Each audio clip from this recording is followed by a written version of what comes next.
ক্ষেত্রে শুধু ফরজগুলো পড়ি, যেমন ফজরের 2 রাকাত, জোহরের 4 রাকাত, আসরের 4 রাকাত, মাগরিব 3 রাকাত, এশা 4 রাকাত এবং বিতির 3 রাকাত পড়ি, এক্ষেত্রে আমার নামাজ কি কবুল হবে?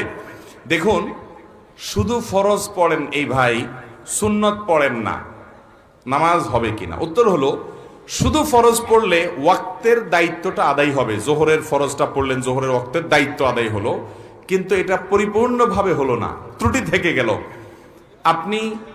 আপনি তরকারি খাইতে চাইলেন, তাহলে আপনার তরকারি খাইতে হলে সবজি লাগবে কাঁচা, পানি লাগবে, তেল লাগবে, পেঁয়াজ লাগবে, মরিচ লাগবে, লবণ লাগবে, ইত্যাদি ইত্যাদি লাগবে। এখন আপনি পানির মধ্যে কাঁচা সবজি সিদ্ধ করে রান্না করে নিয়ে আসলেন, লবণ, তেল, হলুদ কিছুই দিলেন না, তাহলে এটাকেও সবজি বলা যায়, কিন্তু এই সবজি কেউ খাবে না, আপনিও খাবেন না, ঠিক না বেঠিক?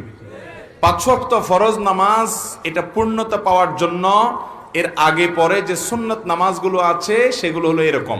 এগুলো ছাড়া ওই নামাজটা হয়ে যাবে, ফরজ আদায় হয়ে যাবে, ওয়াক্তের ফরজ আদায় হয়ে যাবে আলহামদুলিল্লাহ, মাগার আপনার নামাজটা পরিপূর্ণ হলো না। মনে রাখবেন, সুন্নত নামাজগুলো কেন, এই যে 5 ওয়াক্ত নামাজের ফজরের আগে 2 রাকাত সুন্নত আছে, জোহরের আগে 4 রাকাত, পরে 2 রাকাত আছে, মাগরিবের পরে 2 রাকাত আছে, এশার পরে 2 রাকাত আছে, এই যে সুন্নত নামাজগুলো আছে, এগুলো কেন জানেন?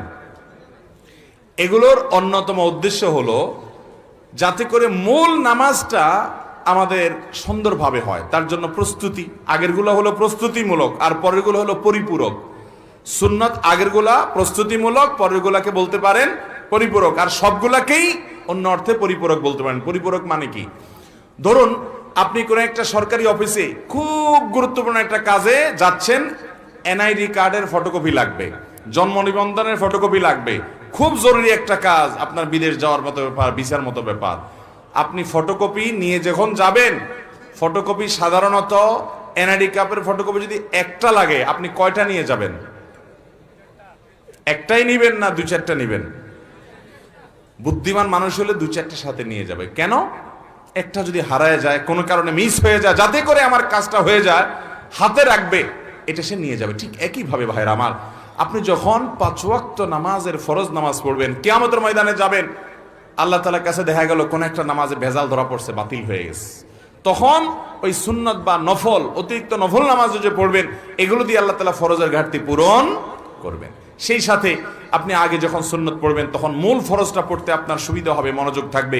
নবী করিম সাল্লাল্লাহু আলাইহি সাল্লাম ফরজ নামাজের আগে পরে সুন্নত নামাজগুলো কখনো ছাড়তেন না, নিয়মিত পড়তেন। আপনি কিভাবে নিয়মিত ছাড়েন? একবার জোহরের আগে 4 রাকাত ছুটে গেছে, তিনি পড়তে পারেন নাই মেহমান আসার কারণে, এগুলো পরে তিনি পড়ে দিয়েছেন।